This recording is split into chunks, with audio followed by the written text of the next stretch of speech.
기도하겠습니다. 하나님 아버지, 이 아침에 묵상한 말씀 속에서 내게 말씀하시는 하나님의 음성이 분명하게 들리게 하여 주시옵소서. 예수님 이름으로 기도합니다. 오늘 묵상할 말씀은 고린도전서 5장 8절로 13절 말씀입니다. 오늘 말씀을 통하여 주님은 제게 어떤 말씀을 들려주기 원하셨을까요? 그 음성이 분명하게 들리게 되기를 바랍니다. 바울은 고린도 교인들이 교회 안에서는 주님 안에서 새롭게 살아가는 피조물도 되고 싶고, 교회 밖에서는 고린도 사람들처럼 세상의 부요와 향락을 누리고 싶어하는 그들에게 예수님의 피로 새롭게 된 너희들은 묵은 세상의 죄의 누룩을 벗어버리라고 지난 시간의 말씀으로 권면했었습니다.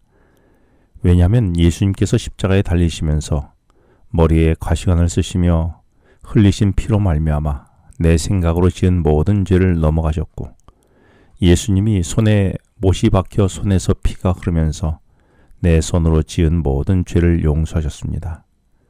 그리고 예수님의 옆구리가 로마 군병에 의하여 창으로 찔리시면서 흘린 피가 내 몸뚱이로 지은 모든 죄를 깨끗하게 하셨고, 다리에 박힌 못이 박히면서 내가 걸어가면서 지은 모든 죄를 용서하셔 나를 깨끗하게 하셨기 때문입니다. 그래서 이사야 1장 18절은 너희 죄가 주홍 같을지라도 눈과 같이 희어질 것이요 진홍같이 붉을지라도 양털같이 되리라고 하셨던 것입니다. 왜냐하면 우리의 모든 죄가 예수님께서 십자가에 죽으심으로 유월하여 넘어가셨기 때문입니다. 그래서 이미 누룩 없는 자가 되었다고 7절에서 말씀했습니다. 그래서 어린 양 그분의 피 때문에 내가 누룩 없는 자가 된 것을 믿는다면 어떻게 누룩을 버리지 않을 수가 있겠냐고 바울은 7절에서 말했습니다. 그래서 바울은 8절에서 명절을 지키는 것에 대하여 말씀하셨는데, 6월절로 새롭게 되었다면 이제는 6월절만이 명절이 아니라 새롭게 된 나의 모든 삶이 1년 12달이 영적으로 6월절이 된 셈입니다. 그래서 새롭게 된 사람이 명절은 그날 하루가 아니라 매일매일이 내 인생이 새롭게 된 명절로 지켜야 하는데, 그 명절을 어떻게 지켜야 한다고 했냐면 묵은 누룩이나 악하고 악의에 찬 누룩으로 말고 오직 순전함과 진실함의 떡으로 하자고 바울은 말합니다. 이 말의 의미는 신명기 16장에서 유월절을 어떻게 행할 것인지를 설명하고 있는데, 이 유월절은 먼저는 아비벌이라고 1절에서 말했습니다. 이 아비벌은 유대 달력으로 첫 달을 의미합니다. 따라서 유월절은 이스라엘 백성 역사의 시작점이 될 것이라고 말한 것이죠. 그런데 자신들의 새로운 삶의 첫 시작이 되는 유월절을 기억하고 지킬 때에는 3절에서 누룩이 있는 유교병 떡이 아니라 누룩이 없는 떡인 무교병을 먹으라고 했습니다. 그뿐만 아니라 4절에서 7일간은 내가 사는 모든 지경에 누룩이 보이지 않게 하라고 했습니다. 이는 한마디로 유월절 누룩 없는 떡을 먹으면서 어린 양의 피로 새롭게 된 생명을 얻어 살아가게 된 너희는 이제 옛날 이집트의 삶을 완전히 청산하라는 것이었습니다. 그리고 유월절 명절을 맞이할 때마다 내가 내 과거의 애굽에서의 삶을 청산하였는지를 재확인하라는 것이지요. 혹은 내가 개가 토한 것을 다시 먹듯이 내가 옛 이집트의 삶을 다시 반복하고 있는 것은 아닌지를 돌아보라는 것입니다.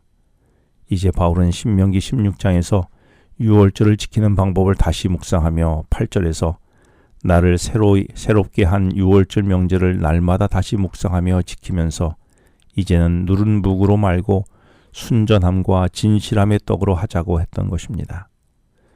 내가 새롭게 된 나의 새날은 언제입니까? 예수님의 십자가로 새롭게 된 내가 옛 이집트의 삶을 완전히 버렸습니까?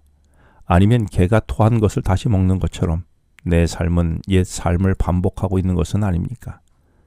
바울은 사실 오늘 묵상하는 고린도전서를 쓰기 전에 이미 음행하는 자들과 사귀지 말라고 편지를 쓴 적이 있었다며 9절에서 말합니다.